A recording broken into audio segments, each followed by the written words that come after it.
Officer Parth Brahmbhatt સામે ફરિયાદ થઈ છે, આખો મામલો શું છે ને ફરિયાદ શું છે?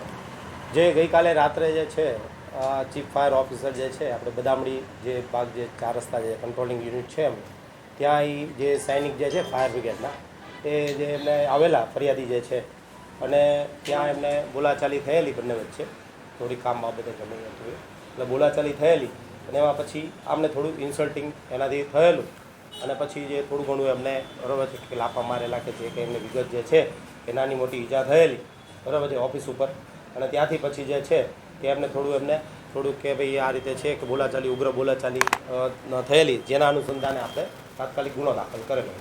સર, મારવામાં પણ આવ્યો છે ચીફ ફાયર ઓફિસરે અમર ઠાકોરને માર્યો. હા, એ નાની મોટી જે છે કે ભાઈ આપણે જે કહીએ કે હાથેથી જે ઈજા થયેલી છે અન્ય કોઈ ઈજા થયેલ નથી. સર, ફરિયાદીની નિવેદન એવું છે કે ચીફ ફાયર ઓફિસર વિદેશી દારૂના નશામાં ચૂર હતા, તેમને દારૂ પીધેલો હતો ને ફરિયાદી દ્વારા અમારા જે જમાદાર જે છે કે યસ્ટરડે નાઇટમાં એ ફરિયાદી બિલકુલ સભાના અવસ્થામાં હતા અને એવું કોઈ પણ જાતનું નિવેદન ફરિયાદી દ્વારા પોલીસ રૂબરૂ લખવામાં આવેલ નથી. મીડિયાને નિવેદન આપ્યું છે મીડિયા પોલીસ રૂબરૂ કોઈ પણ જાતનું નિવેદન કે વિશેષ નિવેદન કોઈ પણ પ્રકારનું ફરિયાદીએ અમને પોલીસ રૂબરૂ નથી લખાવેલ. તો ચીફ ફાયર ઓફિસર સામે કયા પ્રકારની કાર્યવાહી કરવામાં આવી છે, કઈ કલમ હેઠળ ગુનો નોંધવામાં આવ્યો છે? આપણે જે છે કે સાદી ઈજા જે છે એના અંતર્ગત જે છે BNS કલમ જે છે 115(1) જે 135 છે બરાબર છે એ સોરી 125 351(2) છે અને 352 મુજબ જે છે નવી કલમ કે જે ગાળાગાળી જે છે ઇન્સલ્ટિંગ લેંગ્વેજ અને થોડું જે સાદી વ્યથા જે સિમ્પલ ઇન્જરી એના અંડર આપણે ઓફેન્સ રજીસ્ટર. આરોપી કોણ છે? આરોપી જે છે કે ચીફ ઓફિસર જે છે નામ છે પાર્થ ગુરુચરણ બ્રહ્મભટ્ટ.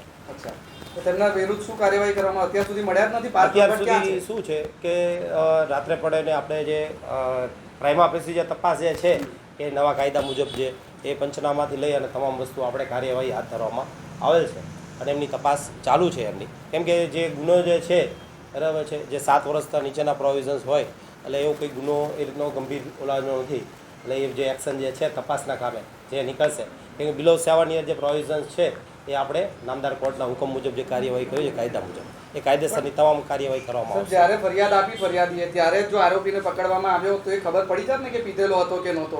અત્યાર સુધી શું કાર્યવાહી કરી એને પકડવા માટે? નહીં, ફરિયાદી જે છે કે ફરિયાદી બનાવ બન્યા પછી બરાબર છે ફરિયાદી પોતે ગયેલા છે હોસ્પિટલ ખાતે અને ત્યાંથી હોસ્પિટલ ખાતેથી વર્દી આવેલ છે બરાબર છે એટલે એમાં ગેપ પડેલો છે ટાઈમમાં. એ ટાઈમમાં ગેપ પડેલો જે છે પછી ફરિયાદી પછી એના આધારે અમારા જમાદાર ગયેલા છે અને જે ફરિયાદ લેવાની વિધિ કરેલી છે એટલે ફરિયાદ લીધા બાદ કેમ કે સરકારી કર્મચારી છે સામે પણ એટલે આપણે જે ફરિયાદ લીધા બાદ તે આગળની કાર્યવાહી હાથ ધરવામાં આવે છે. એટલે ટાઈમ જે છે આપ જે કહો છો એ પ્રમાણે બરાબર છે કે તાત્કાલિક જે છે એ ખબર જ્યારે પડે હોસ્પિટલથી વર્દી આવે બરાબર છે ત્યારે જ આપણે ઓલું થાય ને. પાર્થ બ્રહ્મભટ્ટ સામે ફરિયાદ ક્યારે નોંધી, અત્યારે કેટલો સમય થયો છે અને પાર્થ બ્રહ્મભટ્ટને શોધવા માટે પોલીસે શું કાર્યવાહી કરી છે? આપણે જે છે તડવી સાહેબ છે PSI એના નિવાસ સ્થાને અને બીજા ઠેકાણે ગયેલા છે બરાબર છે એમની સાથે અમારા રાઇટર પણ મદદમાં છે એટલે જેટલું બને એટલું જલ્દી બરાબર છે આરોપીને જે કાર્યવાહી જે છે નોટિસ આપીને કે જે કંઈ બિલો 7 યરના પ્રોવિઝન્સ એ મુજબ કાર્યવાહી હાથ ધરવામાં આવશે. આરોપી મળ્યો છે? નહીં, આરોપી હજી મળે નથી. અટક કરાશે એમાં શું છે કાયદાની જોગવાઈ શું છે?